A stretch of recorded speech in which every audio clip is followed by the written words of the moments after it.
ये है class 11th economics का क्वेश्चन पेपर जो आज एग्जाम हुआ है झारखंड बोर्ड का। तो आप आंसर की मिलाते चलिए फ्रेंड, कितना आपका सही है।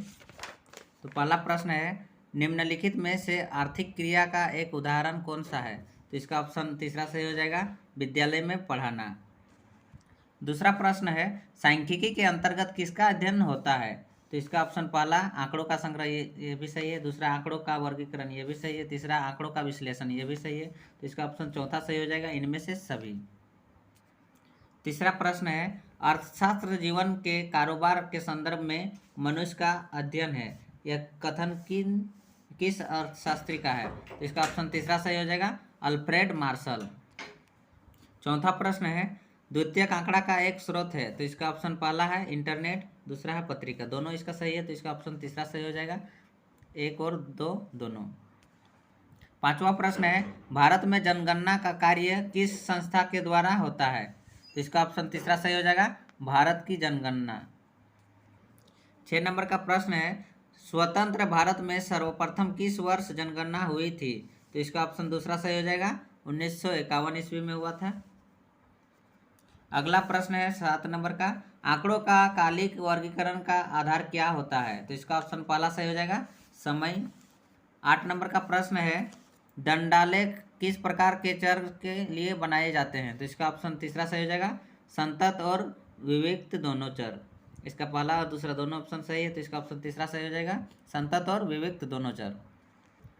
9 नंबर का प्रश्न है, आंकड़ा दिया हुआ है ना, माध्यिका क्या होगा। तो इसका ऑप्शन पहला सही हो जाएगा, आप सॉल्व कीजिएगा तो इसका ऑप्शन पहला सही आ जाएगा, 12।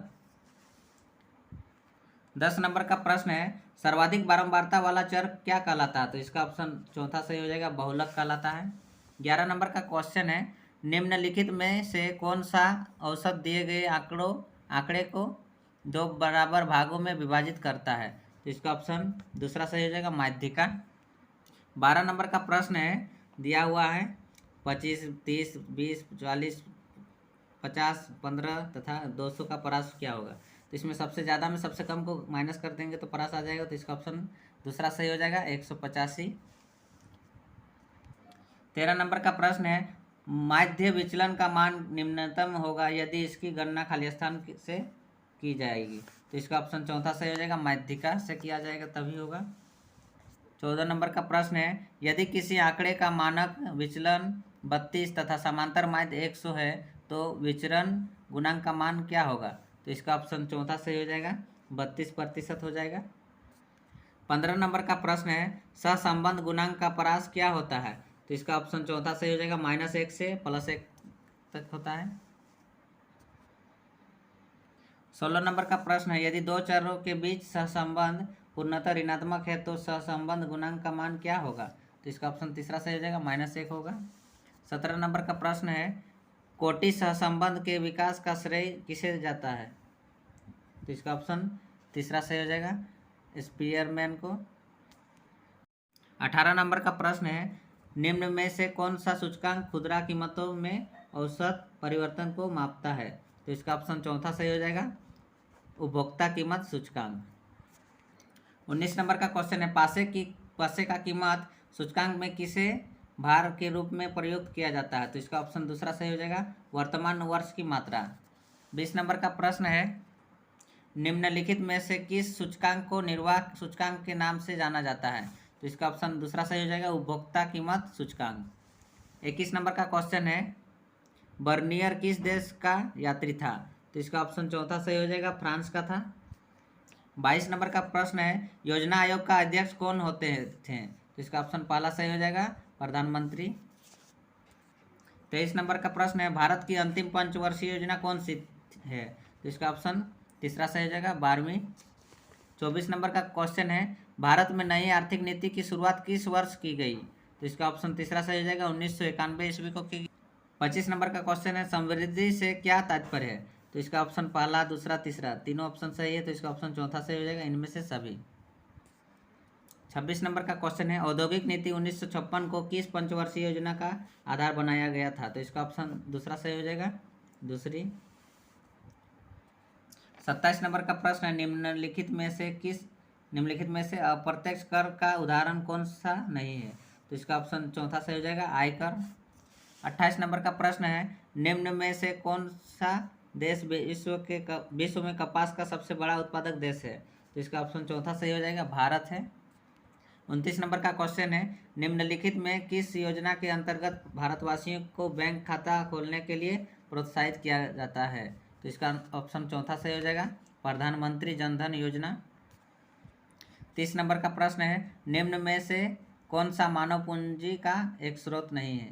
तो इसका ऑप्शन तीसरा सही हो जाएगा सड़क निर्माण में निवेश। 31 नंबर का प्रश्न है, निम्नलिखित में से किस देश को विश्व ज्ञान अर्थव्यवस्था के श्रेष्ठ प्रयोग करने वाला देश माना जाता है? तो इसका ऑप्शन चौथा सही हो जाएगा अमेरिका। 32 नंबर का क्वेश्चन है, निम्नलिखित में से निर्धनता का एक कारक कौन सा है? तो इसका ऑप्शन पहला बेरोजगारी, दूसरा ऋणग्रस्तता, तीसरा जनसंख्या दबाव। तो इसका ऑप्शन तीनों सही है, तो इसका ऑप्शन चौथा हो जाएगा इनमें से सभी। 33 नंबर का क्वेश्चन है, तनवा किस राज्य में महिलाओं को नवीनतम कृषि तकनीक का प्रशिक्षण के लिए चलाई जा रही एक परियोजना है? तो इसका ऑप्शन चौथा सही हो जाएगा तमिलनाडु।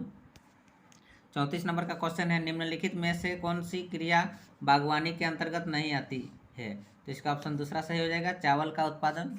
35 नंबर का प्रश्न है, निम्नलिखित में से कौन व्यक्ति स्वनियोजित है? तो इसका ऑप्शन चौथा सही हो जाएगा सीमेंट दुकान का मालिक। 36 नंबर का प्रश्न है, ईंट निर्माण कार्य में कार्यरत व्यक्ति के रोजगार को खाली स्थान कहा जाएगा?